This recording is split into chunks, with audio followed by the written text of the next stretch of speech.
오늘 우리의 손 안에 있는 스마트폰, 이 핸드폰 안에는 수천 편의 설교가 들어있고 또 다양한 성경 앱을 통해서 다양한 성경의 지식을 내가 직접 얻을 수 있고 연구할 수 있는 그런 상황의 시대입니다. 그런데 좀처럼 정작 영혼을 흔들어 깨우는 말씀을 만나기는 쉽지 않다는 사실입니다.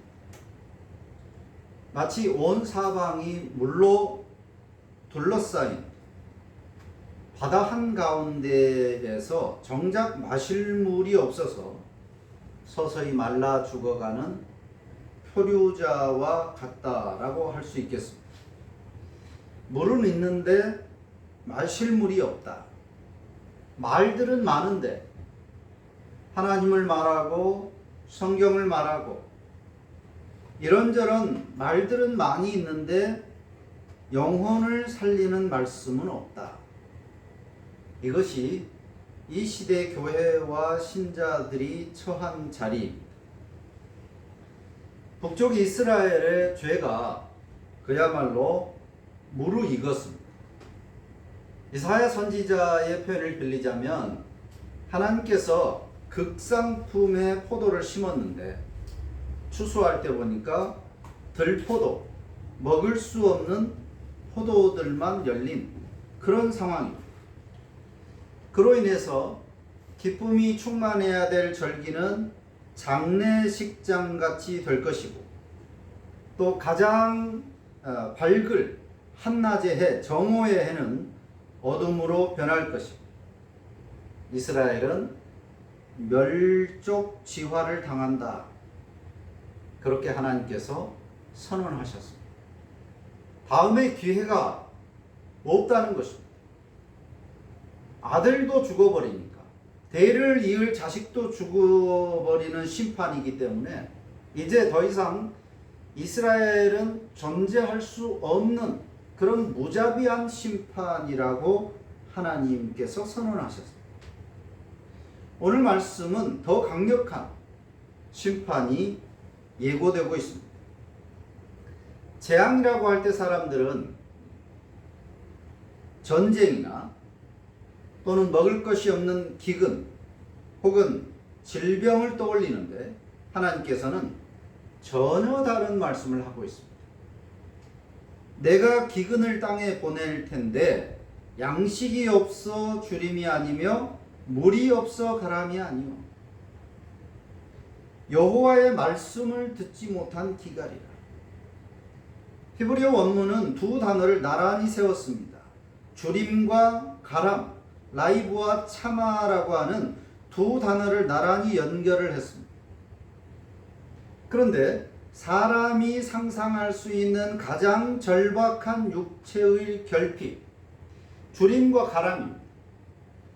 먹고 삶이 해결되지 않으면 그 이후의 것들은 아무런 의미 없는 인간에게 있어서 가장 기본적이고 가장 중요한 것이 먹고 마시는 것입니다. 자, 그런데 그 주림과 가람 이것을 말해놓고 하나님은 그것들을 곧바로 지워버리십니다. 그리고 그보다 더 인간들이 생각할 수 있는 가장 최악의 상태, 가람과 주림 이 두 가지를 말씀했는데 그보다 더 최악의 상황을 말씀하고 있습니다. 곧 여호와의 말씀을 듣지 못하는 것이다. 하나님께서 이것이 내가 너희들에게 내릴 수 있는 최악의 심판이다. 나의 말을, 즉 내가 너희를 향한 말을 멈추겠다 라고 하시는 것입니다. 하나님이 가지고 계신 최고의 심판 아이템은 칼도 주림도 질병도 아니고 하나님의 침묵이라고 하는 것입니다. 에스겔 선지자는 훗날에 같은 그림을 그렸습니다. 환난 날에 그들이 선지자에게서 묵시를 구하나 헛될 것이며 제사장에게는 율법이 없어질 것이요. 환난의 최고봉은 하나님의 말씀이 없는 것이다 라고 말하고 있습니다. 미가 선지자도 같은 절규를 하고 있습니다. 하나님이 응답하지 아니하십니다. 환난의 정점을 그렇게 표현해요. 하나님이 응답하지 않으신다. 가뭄이다. 홍수다. 먹을 것이 없다. 질병이 창궐한다. 그것이 아니라 환난의 최고의 정점은 하나님이 응답하지 않으신다라고 절규를 하고 있는 것입니다. 에스겔이나 미가나 아모스나 각기 다른 시대를 살았던 선지자들인데 하나님이 정말 진노하셨을 때 가장 무서운 심판을 동일하게 표현하고 있는 것입니다. 말씀하시기를 멈추시. 하나님의 침묵.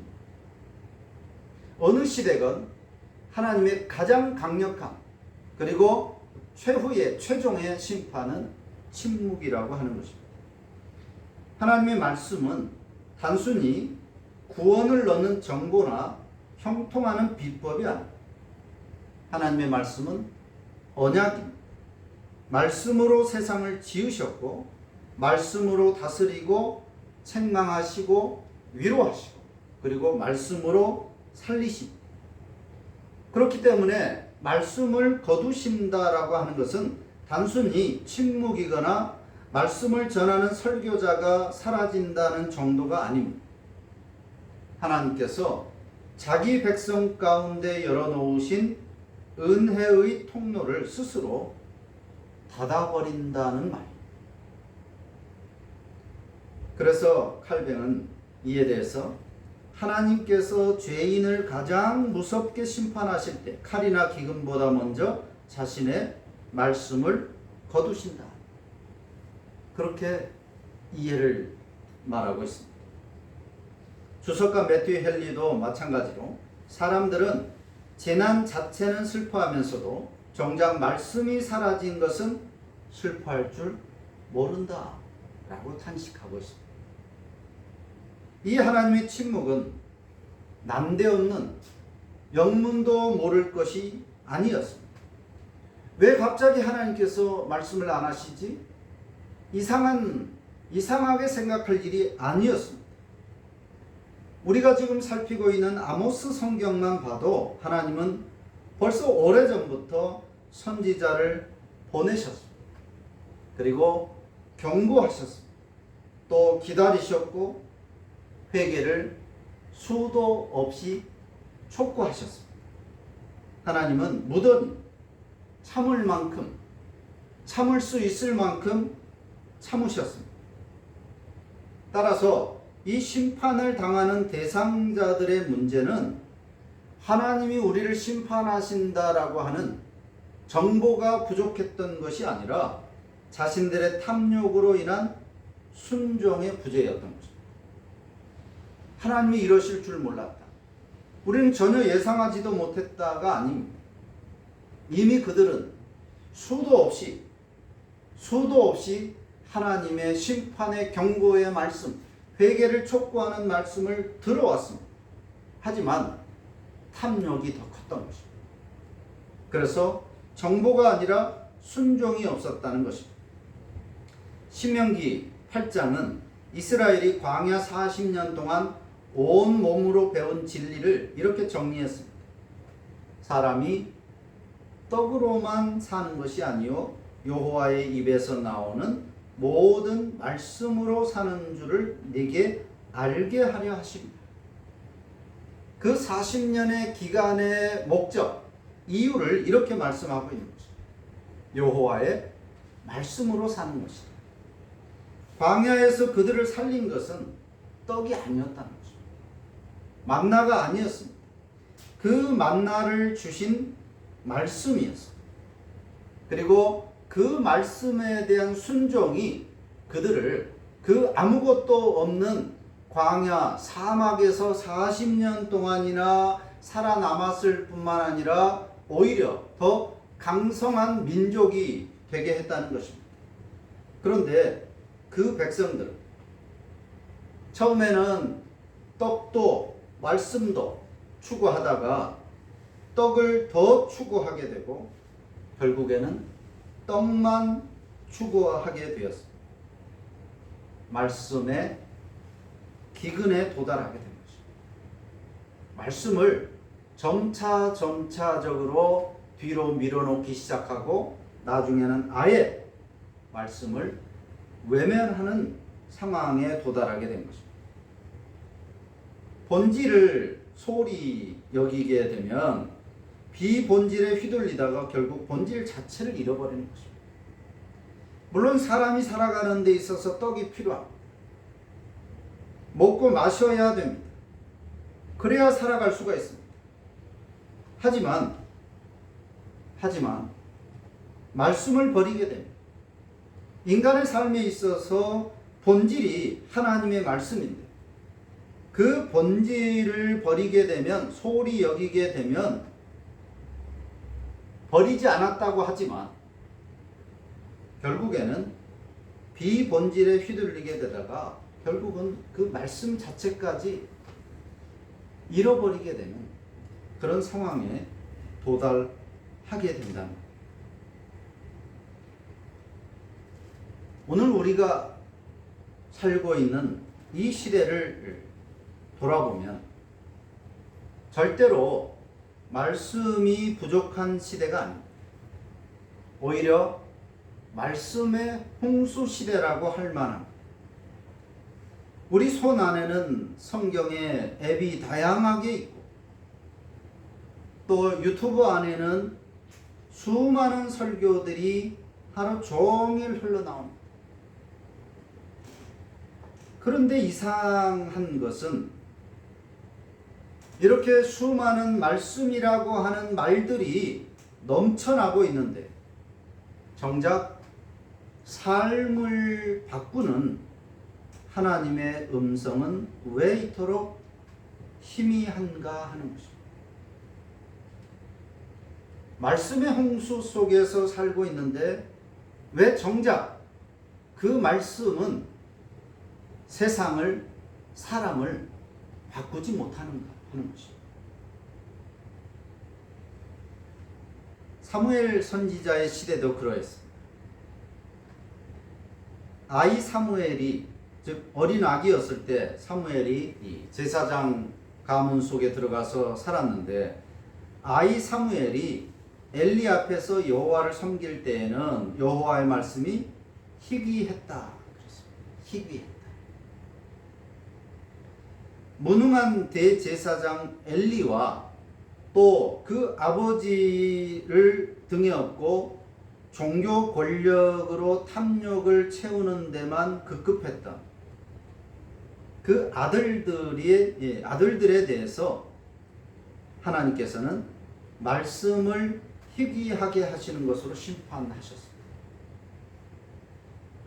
그런데 여기서 희귀했다라고 하는 것은 말씀이 없었거나 몰랐다는 것이 아닙니다. 있었는데 없었다는 말입니다. 아침 저녁으로 제사를 했습니다. 때마다 제사를 했습니다. 제사 때마다 하나님의 율법이 낭독되었을 것입니다. 안식일마다 하나님의 말씀을 자식들에게, 후손들에게, 백성들에게 낭독했을 거예요.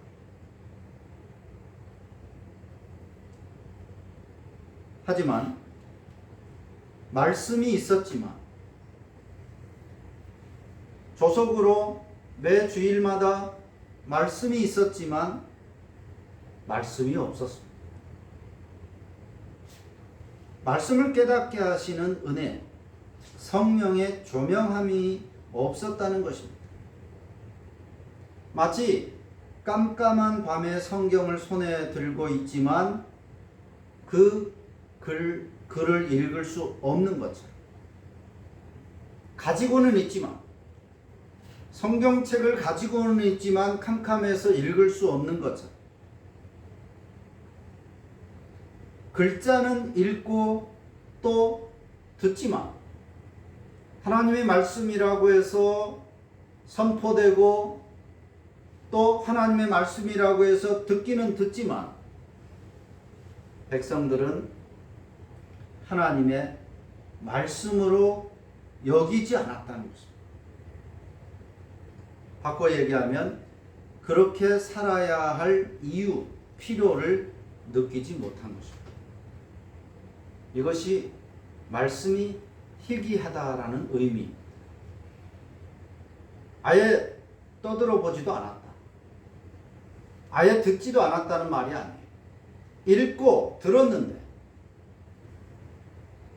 율법을, 말씀을 가지고 있었는데 그 말씀을 하나님이 지금 나에게 하시는 말씀이 아니라 우리 조상들로부터 전해진 하나님의 말씀이라고 하는 말들로 여겼고 그렇게 살아야만 한다라고 하는 의무감이나 이유나 필요를 느끼지 못한 것입니다. 말씀이 밥 먹여주냐는 것입니다. 율법이 우리에게 떡을 주냐. 이게 희귀하다는 말이에요. 말씀을 가지고 있었지만 말씀이 없었다는 말의 의미인 것입니다. 사람들은 설교를 듣고 그 말씀이 옳습니다. 내게 찔림이 됩니다. 다시 한번 내가 실패했지만 지난 주간에는 실패했지만 다시 한번 내가 힘내서 살아보겠습니다. 라고 반응을 하거나 아니면 왜 자꾸 나 들으라는 듯이 그런 말씀만 골라서 하십니까? 왜 그런 식으로 혹은 왜 그런 종류의 그런 내용의 설교를 하십니까? 일주일에 하루 귀한 시간 내서 지금 내가 여기에 앉아 있는데 예배 드려주고 교회 나와줬는데 왜 그런 불필요한 내용의 말들을 합니까? 불편하게. 이렇게 반응할 수도 있습니다. 그나마 이 둘 중 하나의 반응이라도 있다면 아직 은혜의 자리에 있다라고 할 수 있습니다. 하지만 어떤 설교를 해도 어떤 말씀을 전해도 아무 반응도 없이 그저 무덤덤하게 앉아만 있다면 그것은 심각한 상태입니다.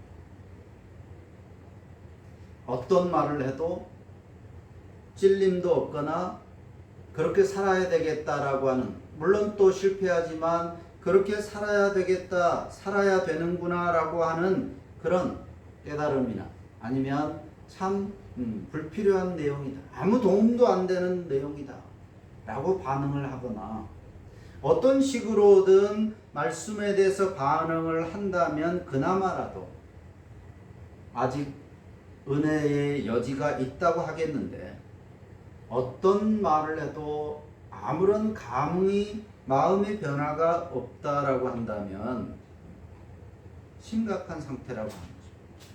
이미 하나님이 나를 내버려 두셨다는, 하나님이 내게 지금 침묵의 심판을 내렸다라고 하는 의미가 될 것이기 때문입니다.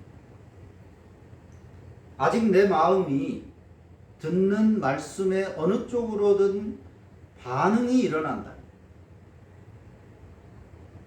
하나님의 기대하심, 하나님의 은혜가 내게 여전히 머물고 있구나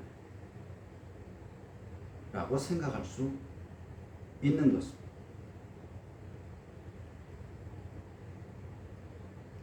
(12절은) 사람이 이 바다 저 바다까지 북쪽에서 동쪽까지 비틀거리며 여호와의 말씀을 구하려고 돌아다녀도 얻지 못한다 라고 말씀하고 있습니다. 이 바다 저 바다, 이 바다에서 저 바다야. 이것은 사해에서 지중해를 말합니다. 남에서 서쪽으로 가는 길입니다. 그런데 오늘 본문에서는 북에서 동으로 간다고 말씀하고 있습니다. 북쪽에서 동쪽. 이스라엘은 길게 뻗어 있는 지형입니다. 그리고 북쪽은 북이스라엘, 남쪽을 당연히 남쪽 유다라고 말합니다. 두 나라로 지금 분단이 되어 있습니다. 그래서 북쪽에서 남쪽으로 내려가게 되어 있습니다.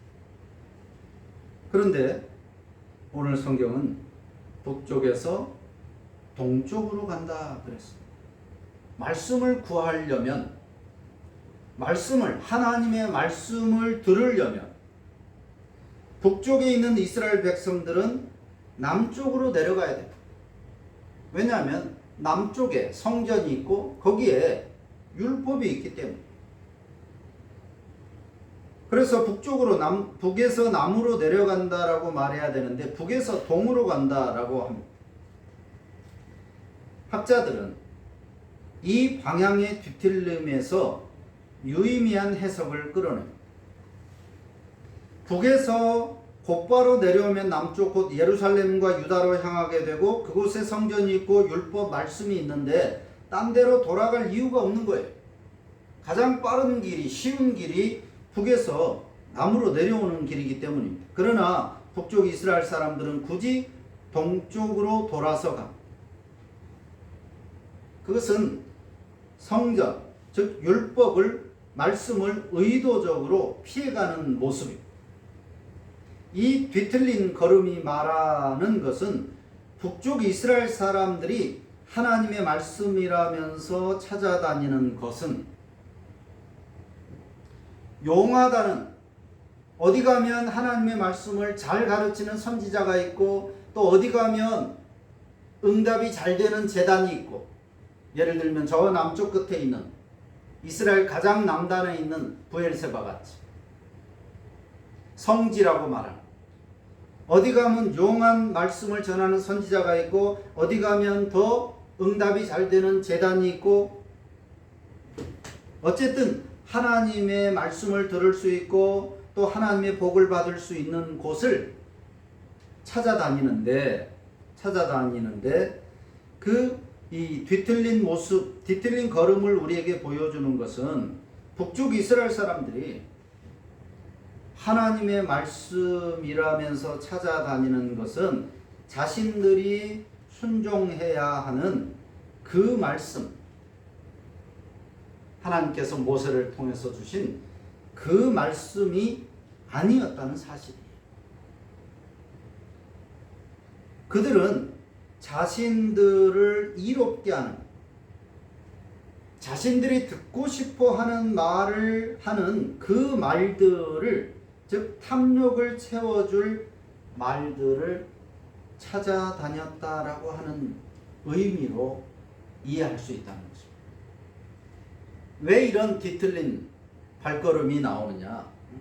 방향의 뒤틀림이 왜 오늘 성경에 기록되어 있느냐? 그들이 자신들의 문제를 해결하고 하나님의 복을 받고 또 잘 먹고 잘 살기 위한 그 비법, 그 말씀, 그 곳, 그런 것을 찾아다니는데 하나님의 말씀이 아니라, 순종해야 하는 말씀이 아니라 자신들이 원하는, 듣고자 하는 말들만 찾아다녔기 때문이다. 그렇게 이해할 수 있다. 이교든지, 즉 다른 족속의 종교든지, 이단이든지 사입이든지 심지어 무당이든지 자기들이 듣고 싶은 말을 해주는 곳, 그런 신을 찾아다녔다는 것입니다. 거짓 선지자들이 판을 치니까 우리 북쪽에는 성전도 없고 애초에 하나님과 반대되는 족속이니까 참된 하나님의 말씀을 들어야 되겠다라고 한다면 곧장 남쪽으로 가서 성전의 율법을 들어야 하는데 그것이 아니라 그 말씀에 순종하고 그렇게 살려고 찾는 말씀이 아니라 자기들에게 아첨을 해주는 말들, 좀 교양 있는 말들을 해주는 곳, 긍정의 말, 회개해라, 심판하신다, 그런 부정적인 말이 아니라 긍정의 말, 마음의 위로를 주는 그런 말들을 찾아다닌다는 것을 이렇게 비틀거림으로 표현을 했다는 것입니다. 오늘날 이단 사이비들이 성행하는 이유를 여기서 찾아볼 수 있습니다. 대형 교회들이 생겨나는 이유, 작은 교회는 죽고 큰 교회만 더 커지는 이런 쏠림 현상이 일어나는 이유가 바로 여기에 있습니다. 사람들은 위기 앞에 서면 무언가 해결책을 찾기 마련. 문제가 생겼을 때 당연히 그 문제의 해결을 찾아 나서게 됩니다. 그런데 그 문제의 해결로서 진리를 찾지 않고 당장의 불안한 마음을 잠재워줄 무언가를 찾게 된다는 것. 특히 신자들을 통해서 당연히 하나님을 믿는 사람이 어떤 문제가 생기면, 어떤 위기가 찾아오면 하나님의 말씀 앞에 서야 합니다. 그것이 하나님의 음성을 듣는 것이고 하나님의 뜻이 왜 이런 상황이 나에게 일어났고 어떻게 이 상황을 모면하고 이겨내고 해결될 수 있을까? 하나님 앞에 서야 한다는 거예요. 그런데 성경 문맥과 상관없이 이리저리 조합해서 신박하다. 듣도 보도 못한 말씀. 이제껏 교회를 다니면서 신앙생활을 하면서 이런 신기한 해석은 듣지 못했다 라고 하는 그런 해석들을 해내고, 또는 특정한 날짜, 그런 날짜들을 말하고 또 특정한 방법, 이렇게 해라 저렇게 해라 아주 분명하게 말해주고 자신감 넘치게 지시하고 명령하고 해주는 그런 지도자를 따라야 구원을 받을 수 있다, 복을 받을 수 있다, 문제가 해결될 수 있다. 그렇게 속삭이는 왜곡된 계시들, 이런 것들이 그 불안한 마음을 파고들게 됩니다. 당면한 내 위기를 해결해 줄 것 같은 말이라고 한다면, 그럴싸한 내가 듣고 싶은 말을 해주는 곳이라면, 그런 사람이라면 그게 성경적인 말인지 이교적인 말인지 따지지도 않고 거기에 마음을 의지해 버린다는 것. 독이 든 줄도 모르고 거짓 우물에 모여들어 마셔드는 것. 진짜 필요한 것은 참된 말씀 앞에서의 회개입니다. 우리의 모든 삶을 주관하시는, 참새 한 마리가 땅에 떨어져 죽는, 또는 심지어 머리털까지 새실 만큼 그렇게 우리의 삶을 세심하게 돌보시는 하나님이신데, 그 하나님께서 나에게 지금 이런 상황을 허락하셨다면, 내가 지금 어떤 이유로든, 내가 잘못했든지 미국이 전쟁을 해서든지 어떤 이유로든지 간에 사람들에게 어떤 상황이 찾아왔을 때 그것이 문제가 되고 어려움이 되고 환난이고 위기일 수도 있고, 그랬을 때 신자라면 모든 삶을 세세하게 지금도 살아서 주관하시는 하나님이라고 믿는다면 그런 상황에서 당연히 하나님 앞에 서야 하는 것입니다. 하나님께서 이 상황을 허락하신 이유가 무엇일까? 내가 무슨 문제가 있을까? 아니면 내가 어떻게 해야 될까? 하나님의 말씀 앞에 서야 하는 거예요. 그리고 대다수의 경우에는 하나님 앞에서 회개해야 되는 경우가 생겨나게 됩니다. 왜냐하면 인간은 본질적으로 죄를 따르는 성향이 짙기 때문에, 그게 더 쉽고 편하기 때문에 인간은 자칫하면 내가 왜 여기 와 있지? 내가 왜 이랬을까라고 하는 죄의 자리에 있을 경우가 가능성이 더 많은 존재들이, 그렇기 때문에 어떤 위기, 어떤 문제가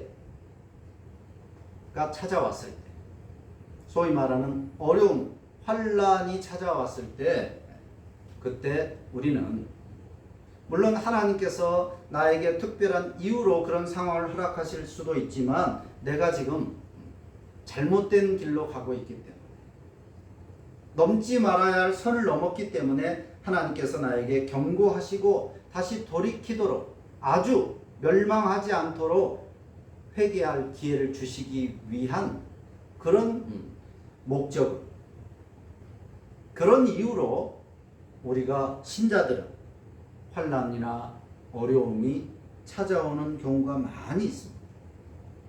그렇기 때문에 그런 상황에서 우리는 하나님의 말씀 앞에 먼저 서야 한다는 거예요. 당장 가려운 곳을 긁어줄 여기저기 찾아다니고 돌아다닐 것이 아니라 하나님 앞에 홀로 서는 것이 필요해요. 그런데 사람들은 그저 내 귀를 즐겁게 하고 당장의 불안을 덮어줄 감언 이설만을 원하는 것입니다. 당장의 해결책, 이렇게 해라 저렇게 해라 말해주는 사람을, 카리스마 있다, 하나님의 선지자다, 하나님의 말씀을 나에게 지금 하는 것이다, 그렇게 생각해버리는 것입니다. 13절은 더 아픈 말씀입니다. 그날의 아름다운 처녀와 젊은 남자가 다 갈아여 쓰러지리라. 처녀, 청년은 인생에서 가장 좋은 때를 의미합니다. 그런데 그들이 쓰러집니다. 그들이 쓰러졌다는 것은 그들보다 약한 사람들은 이미 다 쓰러졌다는 뜻입니다. 영혼의 갈증은 육체적 가람이나 육체적으로 강한 것입니다. 혹은 물질적으로 풍요로움으로써 결코 해결될 수 없습니다. 영혼의 갈증은 그런 것들로 해결되는 게 아니에요. 아무리 치밀하게 준비하고 계획해도 하나님의 참된 말씀이 없으면 그 영혼은 결국 메마르게 됩니다. 젊음도, 아름다움도, 또 풍요로움도, 권력도, 그것이 영혼까지 풍성하게 해주지 않아요.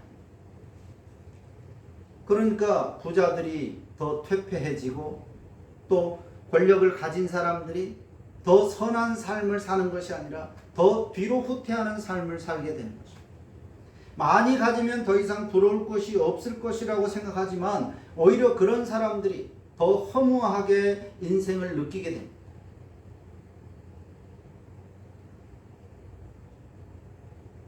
외적으로, 육체적으로, 물질적으로 많이 가지고 있다고 해서 영혼도 풍성해지지 않는다는 말이에요. 세상은 정보와 선택지를 끊임없이 우리에게 제공합니다. 하지만 삶의 방향을 주지는 않아요. 정보들은 주지만 이렇게 해라 저렇게 해라, 어떻게 살아야 한다라고 말해주지 않습니다. 내가 그 정보들을 가지고 취합하고 결정하고 판단해야 하는 것이죠. 오늘날 그 어느 때보다도 많은 지식을 가지고 있지만, 많은 정보들을 가지고 있지만 2030의 젊은 세대들이 삶의 방향을 잃은 이유가 바로 그것입니다. 태어나 보니까 선진국에서 살고 있는데 그 어느 때보다도, 부모들의 세대보다도 물질적으로 풍요로운 시대에 살고 있는데 삶의 방향을 잃어버린 것, 그것은 체력적으로 나약하거나 재능이 부족해서가 아니에요. 정보가 부족해서가 아니에요. 하나님의 말씀을 잃었기 때문에 많은 사람들이 일과 책임 속에 분주히 살아가는데 그 중심에 하나님의 말씀이 없으면 결국 영혼이 메마르게 된다.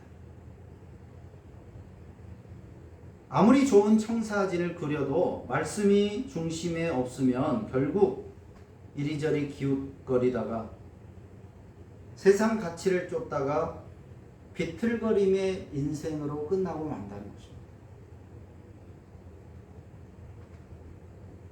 말씀이 떠난 자리는 반드시 우상이 차지합니다. 14절이 우리에게 말해주는 겁니다.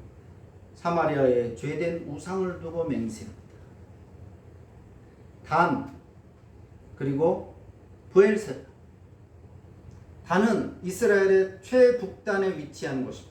거기에 제사하는 제단이 있습니다. 브엘세바는 남북 이스라엘을 통틀어서 최남단의 부산 쪽에 위치한 곳입니다.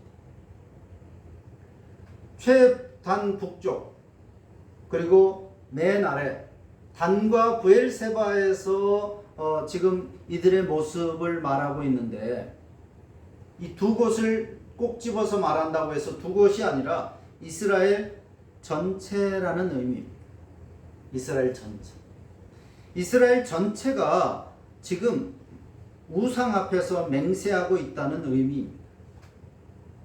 그런데 우리가 알고 있는 것처럼 그들은 하나님을 완전히 버리지 않았습니다. 여전히 종교적이었고 제사를 하고 있었고 찬송도 부르고 있었고 열심히 하나님을 섬긴다고 하고 있었습니다. 그런데 오늘 성경은 그들이 우상에게 맹세하고 있다라고 진단하고 있습니다. 그들 자신은 하나님을 섬기고 있고 하나님께 열심을 내고 있다고 생각했는데 아모스 선지자를 통해서 하나님께서는 너희들이 내가 아니라 우상에게 지금 기도하고 있고 우상에게 제사하고 있고 우상에게 복을 빌고 있고 우상을 섬기고 있다라고 말씀하고 있는 것입니다. 그들의 신앙의 대상은 성경의 하나님이 아니라 율법이 가르치는 하나님이 아니라 어느덧 자신들이 이리저리 조합해서 만든 하나님이라는 이름의 신에 불과했던 것입니다. 하나님을 자기 방식대로 재편집해서 하나님이 아닌 하나님을 예배하는 우상 숭배를 하고 있었던 것입니다. 너무나도 놀랍고 두려운 말씀입니다. 그들이 우상을 섬기자라고 말하고 있는 것이 아니에요.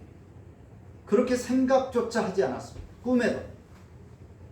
우리처럼 하나님을, 여호와 하나님을 잘 섬기는 백성이 어딨냐. 그러니까 이렇게 우리가 잘 살고 있는 거 아니냐.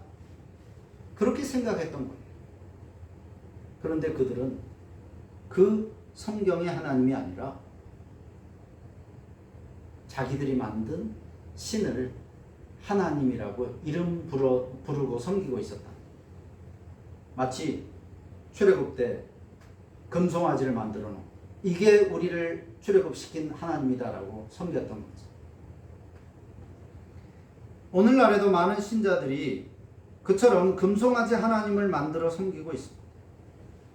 물질의 복, 건강의 복, 성공의 복을 약속하는 그런 하나님이라고 하면 곧바로 할렐루야를 외치면서 죄를 지적하고 회개를 촉구하는 말씀 앞에서는 슬며시 고개를 돌려버립니다. 하나님의 말씀은 듣지 않으면서 내가 원하는 것은 받으려고 하는 거예요. 그래서 부정적인 내용을 전하면 부응이 안 됩니다. 사람들이 싫어합니다. 긍정의 언어만을 요구하는 시대입니다. 듣기 좋은 말씀만 골라서 듣고 불편한 말씀에는 귀를 닫는 시대. 우리는 지금 바로 그 시대 한복판에 서 있는 것입니다. 그렇게 마치 베스킨라빈스처럼 말씀을 골라 듣는, 내가 지금 듣고 싶은 말, 좋은 말, 편한 말 골라 듣는, 말씀을 골라 듣는 사람의 결국 자신이 만든 신을 섬기게 되는 것입니다. 그렇게 자기가 조합해서 만든 신을 섬기는 것입니다. 오늘 이 시대는 다시 임한 말씀의 기갈 상태입니다. 아모스는 우상 앞에서 맹세하는 자는 엎드러지고 멸망한다고 단언했습니다. 자신이 만들고 또 섬기던 그 안전판에 깔려 결국 무너진다는 경고입니다. 내가 안전판이라고 여기는, 이게 있어야지.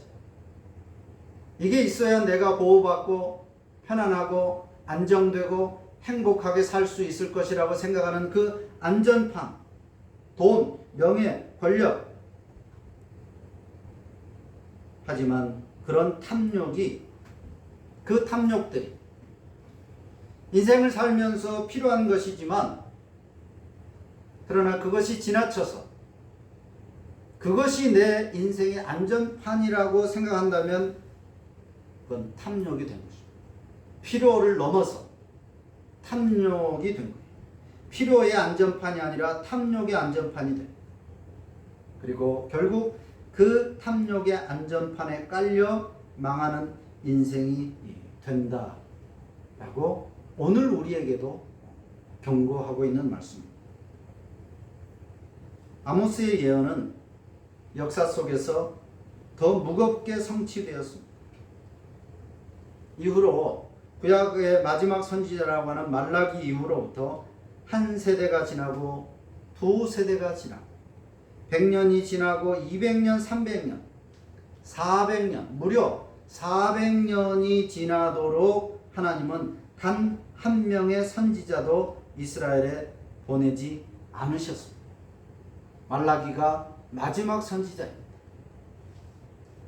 그리고는 400년, 무려 400년.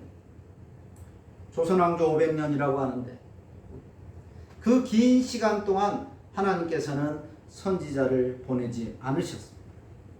그리고 그동안 그 당시에 이스라엘의 정치, 종교, 심지어 혈통까지도 엉망이 되고 말았습니다. 회복 불능의 상태가 되었습니다. 이스라엘이라고 하는 나라는 아브라함과 야곱과 다윗으로 연결되던 그 혈통조차도 소멸되고 말았습니다. 기형적 이스라엘만 남은 것입니다. 그것은 이스라엘이 아닙니다. 말라기 선지자 이후로 사실상 이스라엘은 없어진 것입니다. 아브라함으로부터 시작된 이스라엘 나라는 없어진 것. 그리고 누차 말하는 대로 지금의 이스라엘, 현대 이스라엘은 그 혈통이 아니라 전혀 다른 혈통이라는 사실. 그래서 이스라엘은 이때로부터 없어진 것입니다. 말라기 이후로 없어진 것. 그 400년 동안의 긴 침묵은 그냥 침묵이 아니라 죄가 얼마나 무거운지, 말씀이 얼마나 귀한지, 하나님의 말씀이 얼마나 귀한지를, 인간이 하나님의 은혜 없이 얼마나 절망적인 존재인지를 온 세상에 말씀하는 그런 침묵의 시간이었다라고 할 수 있습니다. 그리고 그 누구도 예상하지 못한 방식, 그 침묵이 깨지게 됩니다. 드디어 하나님은 또 다른 선지자를 보내는 것으로 끝내지 않으셨습니다. 말씀 그 자체가 오셨습니다. 태초에 말씀이 계시니라. 말씀이 육신이 되어 우리 가운데 거하신다. 예수님을 그렇게 표현하고 있습니다. 하나님의 아들이신 예수가 이 땅에 오셨다가 아니라 말씀이 태초부터 계셨던 그 말씀이 육신을 입고 사람의 몸을 입고 이 땅에 오셨다. 그렇게 표현합니다. 400년 동안 희귀했던 말씀이 베들레헴의 마구간에서 태어난 한 아기를 통해서 다시 사람들에게 하나님의 그 말씀이 들려지는 것을 넘어서 육신을 입고 오심으로 보여졌다는 것입니다. 예수님은 단지 하나님의 말씀을 전하는 분, 또 다른 또 하나의 선지자가 아닙니다. 그분 자신이 하나님의 최종 말씀, 최종 계시라고 할 수 있습니다. 아모스가 선포했던 말씀의 기근은 바로 그리스도 안에서 비로소 끝이 나게 된 것입니다. 하나님의 그 긴 침묵이 예수 그리스도에게서 끝이 나게 되었습니다.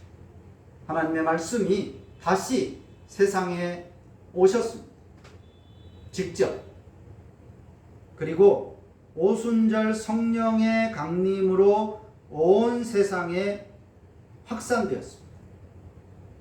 이것이 방언의 의미이고 의도이고 목적이에요. 사람이 알아듣지도 못하는 이상한 말을 하는 것이 아니라 사도행전 2장에 나오는 그 방언은 외국어였습니다. 이제 하나님의 침묵이, 하나님의 말씀이 온 세상에 전파될 것이라고 하는 것을 보여주는 것입니다. 하나님의 침묵이 예수 그리스도로 인해서 다시 말씀으로 전해지고 성령으로 말씀이 선포되는 것입니다. 십자가 위에서 예수님은 우리가 마땅히 받아야 할 그 마지막 하나님 말씀의 침묵, 그 말씀의 갈증을 대신 짊어지셨습니다. 예수님의 말씀, 내가 목마르다. 십자가 위에서 내가 목마르다고 하신 것은 실제로 육체적인 갈증만을 말하는 것이 아닙니다. 하나님의 말씀이 그동안 없어서 말씀의 그 기갈 가운데 있던 우리 모든 인류의 영혼의 말을 대신하신 것입니다. 너희들이 목마르다. 너희들은 지금 목마르다. 그것을 내가 목마르다라고 표현하셨습니다. 왜냐하면 예수님은 우리를 대신해서 십자가에 죽으셨기 때문입니다. 우리가 받아야 할 말씀의 기근과 심판을 그리스도께서 대신 받으셨습니다. 우리가 마땅히 당해야 할 버림을 그분이 대신 당하셨다는 의미입니다.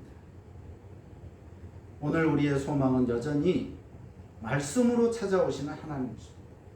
하나님은 우리에게 말씀을 주셨습니다. 그리고 그 말씀을 통해서 우리에게 여전히 찾아오십니다. 예수님은 당시 이스라엘 백성들에게 피리를 불어도 노래를 불러도 반응하지 않고 자기 말만 하고 자기가 듣고 싶은 말만 들으려고 한다고 했습니다. 말씀에, 예수님의 그 말씀에 아무도 반응하지 않았어요.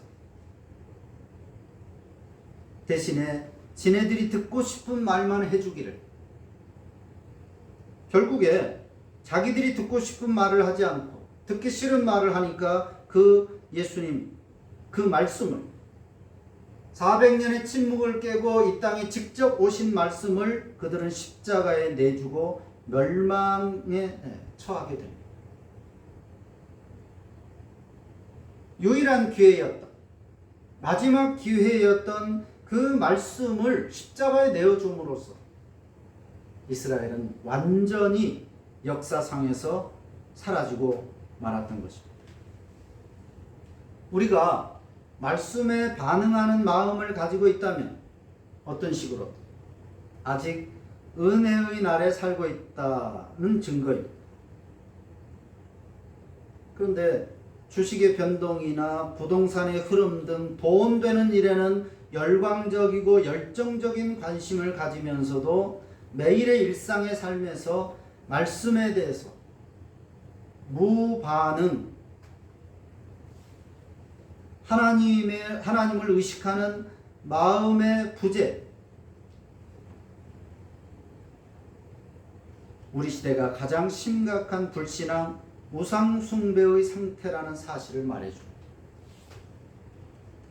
피리를 불어도, 노래를 불러도 반응하지 않는, 이렇게 말해도 저렇게 말해도 지네들이 듣고 싶은 말만 요구하고 결국 예수님을 십자가에 못 박았던 그들처럼 이래야 돈 벌고 저래야 형통하고 성공하고 이런 말들에만 반응을 하고 이런 말들이 좋은 설교를 하고 이런 설교를 하는 교회가 좋은 교회다라고 사람들이 몰려들고 회개해야 됩니다.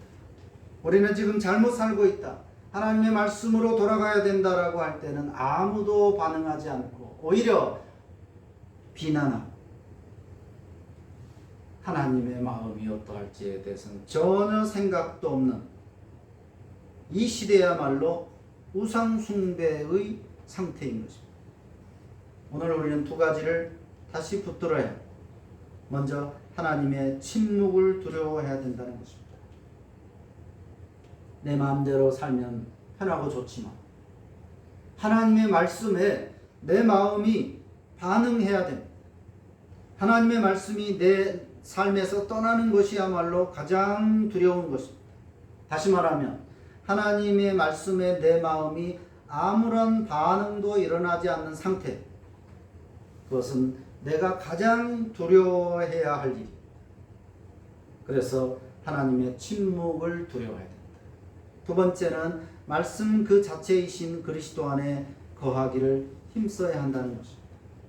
그분 안에서만 밑빠진 독 같은 나의 탐욕의 독이 해소되고 갈증이 그치기 때문입니다. 이 역시 삶의 중심이, 삶의 기준이 말씀이어야 한다라고 하는 의미입니다. 그리스도 안에 거하고 있다라고 하는 것은 무슨 신비한 어떤 현상을 말하는 것이 아닙니다. 말씀 안에, 말씀이 내 기준이 되고 말씀이 내 삶의 중심이 된다라고 하는 의미입니다. 그래서 두 가지를 붙들어야 한다고 했지만 사실상 하나입니다. 하나님의 말씀 앞에서 내 마음이 굳어지지 않도록 늘 우리가 조심해야 된다는 것입니다. 지금은 다행히 아직은 은혜의 때입니다. 지금은 회개의 날이고 하나님 앞에 나를 세워야 하는 시간입니다.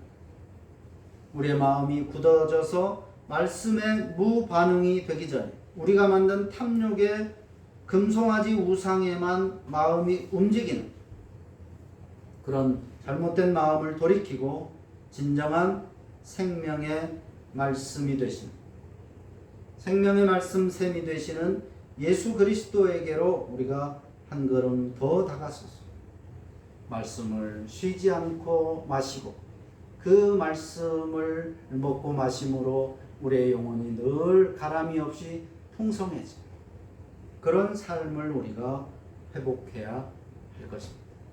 기도합니다.